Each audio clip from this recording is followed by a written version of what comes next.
माता की जय। भारत माता की जय। भारत माता की जय। वंदे मातरम। वंदे मातरम। वंदे मातरम। सबसे पहले इस कॉलेज की स्थापना करने वाले परम आदरणीय वामन श्रीराम आपटे साहब, आदरणीय तिलक जी, विष्णु शास्त्री जी, महादेव बलाल जी, गोपाल कृष्ण नागरकर साहब को मैं प्रणाम करता हूं और उनको नमन करता हूं। अभी कुछ देर के पहले मैं सावरकर जी का कक्ष देख के आया हूं। सावरकर जी के बारे में शब्दों में कहना बहुत मुश्किल है, इसलिए अभी केवल मैं उनको प्रणाम करता हूं, नमन करता हूं। लेकिन आज उनके कक्ष में जाने के बाद ऐसे लगा कि अगर उनके 1% भी हम कुछ कर पाए देश के लिए तो शायद बहुत बड़ा योगदान हो जाएगा, केवल अगर हम 1% कर दें।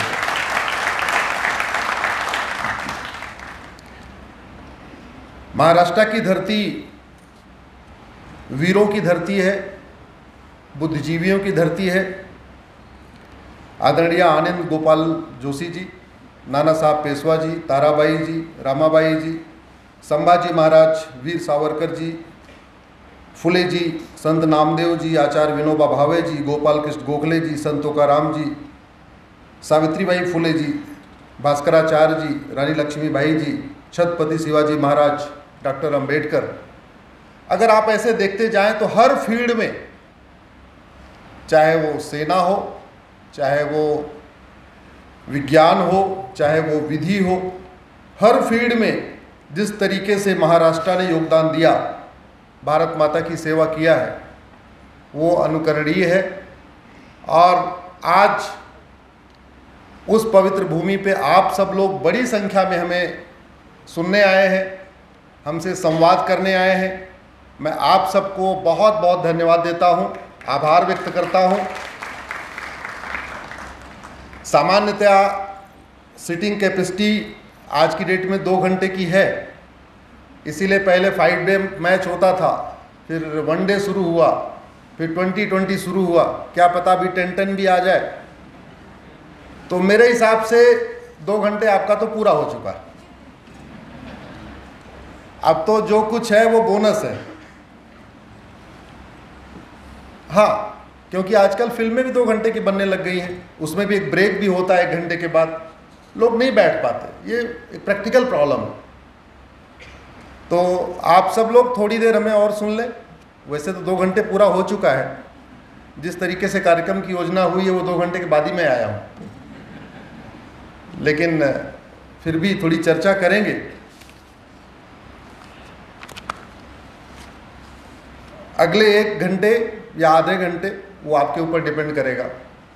हम कोई बौद्धिक नहीं करेंगे, हम आपसे संवाद करेंगे, डायलॉग करेंगे।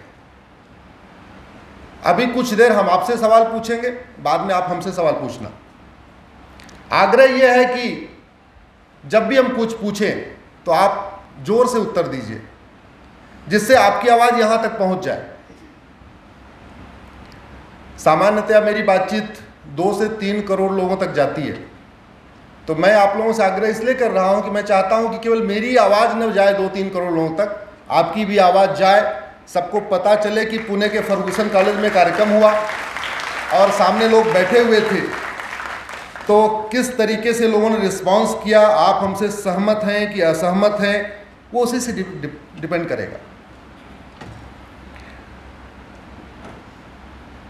बात मानवाधिकार की हो रही है, तो ह्यूमन राइट किसका होता है?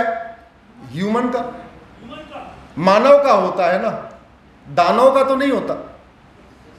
तो कौन मानव कौन दानव, ये कैसे तय होगा? ये तो सबका अलग अलग चश्मा है। कोई कहेगा ये मानव ये दानव, कोई कहेगा नहीं ये मानव ये दानव।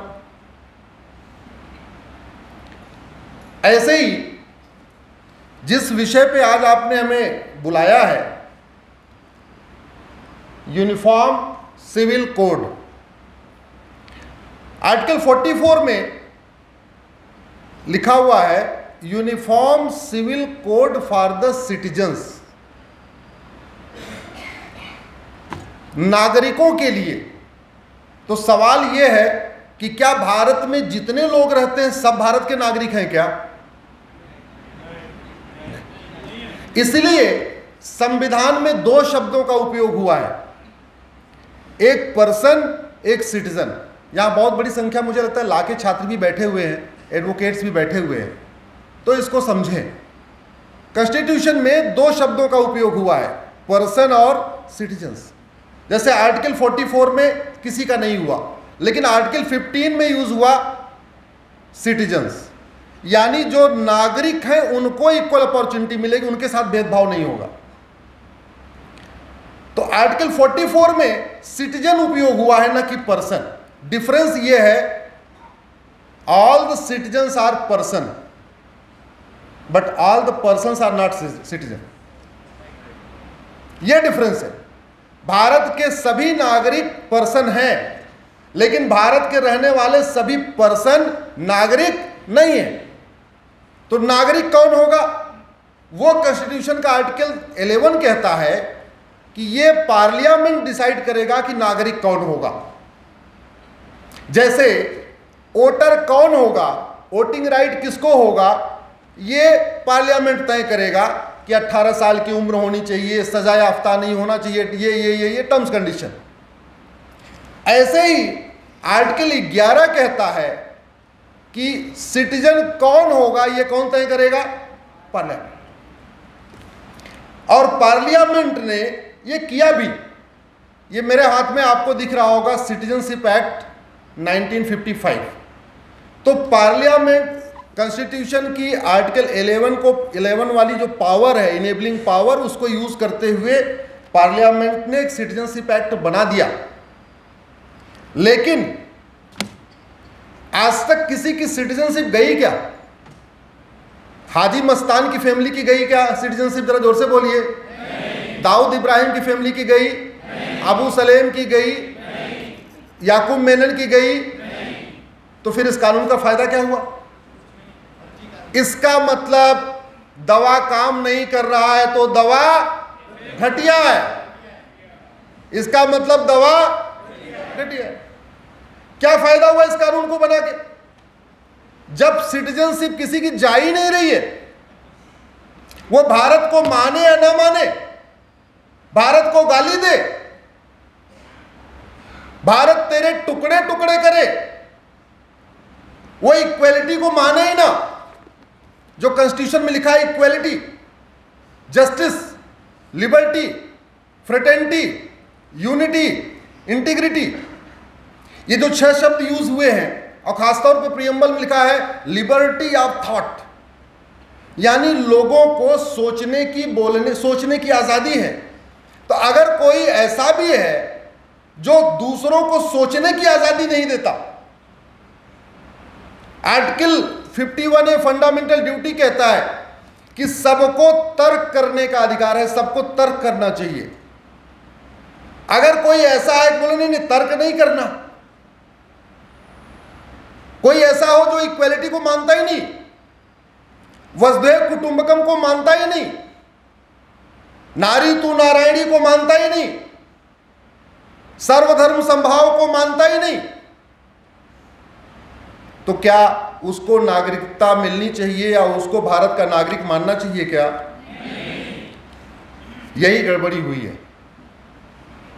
ऐसी कोई समस्या नहीं जिसका कोई समाधान नहीं, ऐसी कोई बीमारी नहीं जिसकी कोई दवाई नहीं। मैं बार बार कहता हूं, अगर कोई समस्या भारत में है लेकिन सिंगापुर में नहीं है या चीन में नहीं है, तो मतलब वो लाइलाज नहीं है, इसका मतलब उसका इलाज है।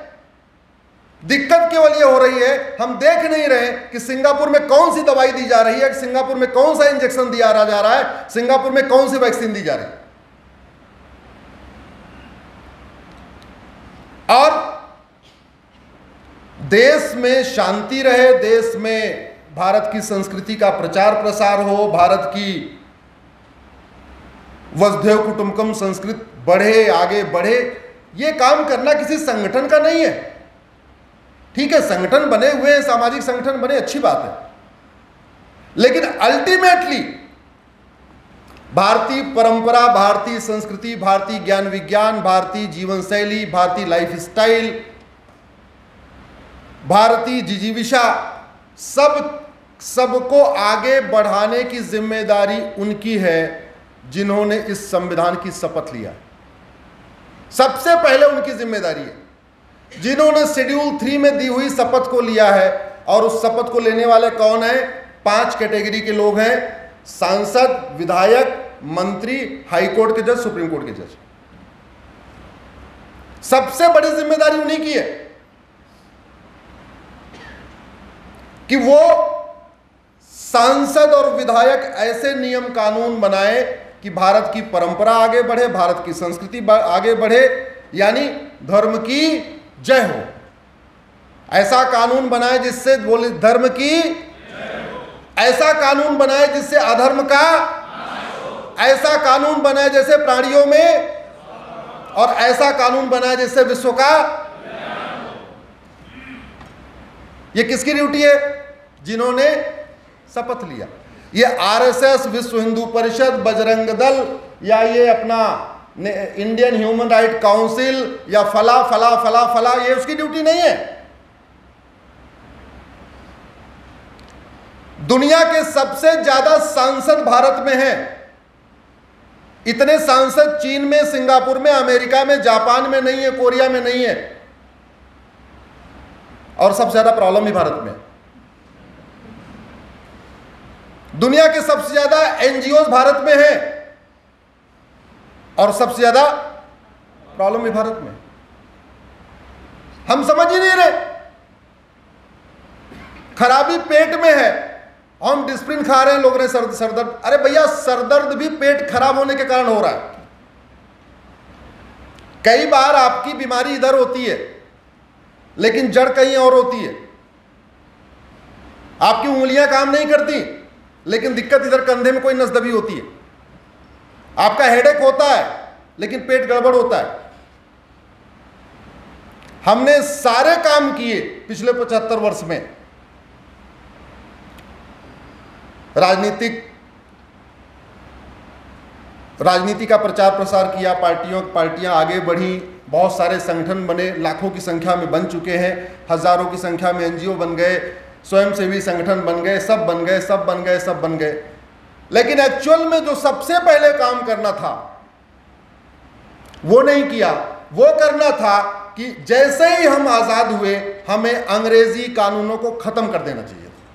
सबसे पहला काम करना चाहिए। इसलिए मैं सबसे पहले माननीय प्रधानमंत्री जी को धन्यवाद देता हूं कि पिछले 9 साल में उन्होंने लगभग 1,500 कानून खत्म किए हैं, लगभग 1,500, जिसमें 3 तो कल ही खत्म हुआ, बड़ा प्रमुख है। लेकिन 100% क्यों? क्योंकि अंग्रेजों ने एक भी कानून भारत के लिए, भारत की संस्कृति के लिए, भारत की जीवन शैली के लिए, या भारत में भ्रष्टाचार खत्म करने के लिए, या भारत में आतंकवाद खत्म करने के लिए, या धर्म की जय के लिए, अधर्म के नाश के लिए, प्राणियों में सद्भावना के लिए बनाए नहीं थे। 100% कानून या तो बांटने के लिए, या तो लूटने के लिए, या तो अपनी सत्ता को मजबूत करने के लिए। 2 ही काम उन्होंने किया था, एक भी कानून।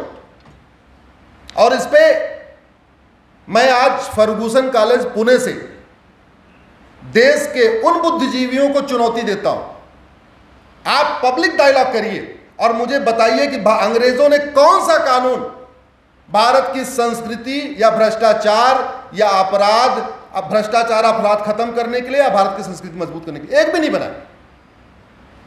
अंग्रेजों और मुगलों में केवल इतना अंतर था कि जो काम अंग्रेजों ने, मुगलों ने तलवार के दम पे किया, अंग्रेजों ने वही काम कानून बना के किया, सारा का सारा। आप देख लीजिए उठा के। 1860 में आईपीसी बना दिया। जब इंडियन पिनल कोड बन गया, उनको लगा कि यार हम तो संख्या में बहुत कम है, इनको लाठियों से पीटेगा कौन, तो 1861 में पुलिस एक्ट बना दिया।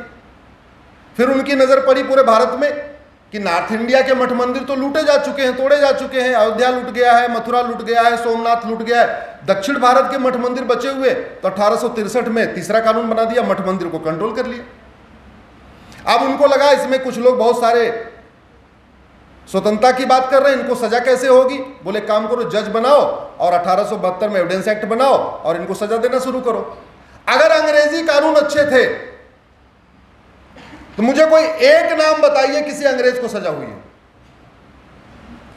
1950 से पहले कोई एक एग्जाम्पल बताइए जहां किसी अंग्रेज को सजा हुई हो। अल्टीमेटली प्रताड़ित करने वाले कौन थे? जोर से बोलिए। पीड़ित कौन था और सजा किसको हुई? बड़ा सीधा सा है। इतनी छोटी सी बात समझने में हमें 75 साल लग गए। इतनी छोटी सी बात अगर एक बार सोच लिया होता कि भाई अगर ये कानून अच्छे हैं तो किसी अंग्रेज को सजा होनी चाहिए थी, किसी को हुई नहीं। जब नहीं हुई तो काहे का अच्छा। अरे अच्छा बुरा का सीधा सा पहचान ये है, अगर गाड़ी ठीक चल रही हो तो ड्राइवर अच्छा है, नहीं चल रही है तो ड्राइवर खराब है। बीमारी ठीक हो रही है तो दवा अच्छी है, डॉक्टर अच्छा है, नहीं ठीक हो रही तो डॉक्टर खराब है, दवा खराब है। ठीक से घर बन रहा है तो मिस्त्री अच्छा है, नहीं है तो खराब है। इतना सीधा सा फार्मूला है। इतनी बेसिक सी बात जो काम नेहरू जी को करना था या इंदिरा जी को करना था या उसके बाद की सरकारों को करना था, वो मोदी जी कर रहे हैं। लेकिन चलो देर आए दुरुस्त आए, दुर्भाग्यवश। और हमने सबसे डिमांड किया, जैसे नाई से बाल बनवाते हैं, उसको जितना भी देते हैं 40 रुपये 50 रुपये, तो कहते भाई देखो बहुत बढ़िया अच्छी तरीके दाढ़ी बनाना, बढ़िया बाल बनाना, भाई अच्छी तरीके पार्टी में जाना है, ठीक ठाक होना चाहिए, ऐसे ही करते हैं। अब आप मुझे बताओ, अगर नाई बहुत अच्छा हो लेकिन उसकी कैंची खराब हो, उस तरह खराब हो, अच्छा बाल बन सकता है क्या? जोर से बोलिए जरा। यहाँ बहुत बड़ी संख्या में बहनें बैठी हैं, माताएं बैठी हुई हैं। इनको खाना, आपको खाना बहुत अच्छा बनाना आता हो, आपका किचन का तेल मसाला खराब हो, आपकी सब्जी सड़ी हुई हो, अच्छा खाना बन सकता है क्या? डॉक्टर बहुत अच्छा हो, उसका ऑपरेशन थिएटर का सामान ही खराब हो, अच्छा ऑपरेशन हो सकता है क्या? ड्राइवर बहुत अच्छा हो, गाड़ी खराब हो, यात्रा सुरक्षित हो सकती है क्या? मिस्त्री बहुत अच्छा हो, सीमेंट बालू खराब हो, अच्छा सुरक्षित घर बन सकता है क्या? वैसे शासक बहुत अच्छा हो लेकिन अगर नियम खराब है, कानून खराब है, तो याद रखिए न भ्रष्टाचार खत्म होगा, न घूसखोरी खत्म होगी, न जमाखोरी खत्म होगी, न मिलावटखोरी खत्म होगी, न कालाबाजारी खत्म होगी, न नशा तस्करी खत्म होगी, न मानव तस्करी खत्म होगी, न सोना तस्करी खत्म होगी, न घुसपैठ खत्म होगी, न धर्मांतरण खत्म होगा, न जिहाद खत्म होगा, न पत्थरबाजी खत्म होगी, न माओवाद खत्म होगा, न नक्सलवाद खत्म होगा, न कट्टरवाद खत्म होगा, न अलगाववाद खत्म होगा, ना तक कुछ भी नहीं खत्म होगा। इसलिए मैं कहता हूं सबसे पहले आपके घर में अगर चोरी हो रही है, बगल वाले के घर में चोरी नहीं हो रही है, तो सबसे पहले देखो या तो आपका सिक्योरिटी वाला बेकार है, या तो आपके घर का दरवाजा बेकार है, या तो आपका सीसीटीवी बेकार है, कुछ न कुछ तो गड़बड़ है। सीधी सी बात है। अगर बगल में चोरी नहीं हो रही है तो या तो उसका जो बाउंड्री बनी अच्छी बनी हुई है, या उसके घर में 2-4 राइफल रखी हुई, चोर को लगता अगर इधर गए तो गोली मार देंगे। याद रखिए अराजकता वहीं होती है जहां नियम कानून कमजोर होते हैं, और इसका विकास वही होता है जहां नियम कानून अच्छे होते हैं। इसका जीता जागता एग्जाम्पल दुबई है। 50 साल पहले दुबई में कुछ भी नहीं था, रेगिस्तान था। जो सीनियर्स हैं दुबई गए होंगे उनको पता है 50 साल पहले वहां कुछ था ही नहीं, कोई जाना पसंद नहीं करता था। उन्होंने 2 ही काम किए, इधर कुछ गड़बड़ी किया तो तुम्हें 1 हफ्ते के अंदर फांसी हो जाएगी, हफ्ते भर के अंदर। आज दुबई दुनिया का सबसे बड़ा टूरिस्ट डेस्टिनेशन बन गया, कारपोरेट डेस्टिनेशन बन गया है, बढ़िया डेवलप हो गया, बुर्ज खलीफा बन गया। हुआ कि नहीं हुआ? दूसरा एग्जांपल सिंगापुर। 50 साल पहले सिंगापुर में कुछ भी नहीं था। आप लोग हिस्ट्री गूगल करके देख लेना, कुछ भी नहीं था सिंगापुर में। उन्होंने 2 ही काम किए, कानून कठोर बनाए, जुडिशियल सिस्टम अच्छा बनाया, बहुत फास्ट जस्टिस देना शुरू किया, कुछ भी गड़बड़ी किया 3-4 महीने के अंदर सजा हो जाएगी। सिंगापुर उठ गया कि नहीं उठा? 50 साल पहले जापान कुछ नहीं था, 75 साल पहले, लगभग 75 साल पहले। आज जापान कहां पहुंच गया?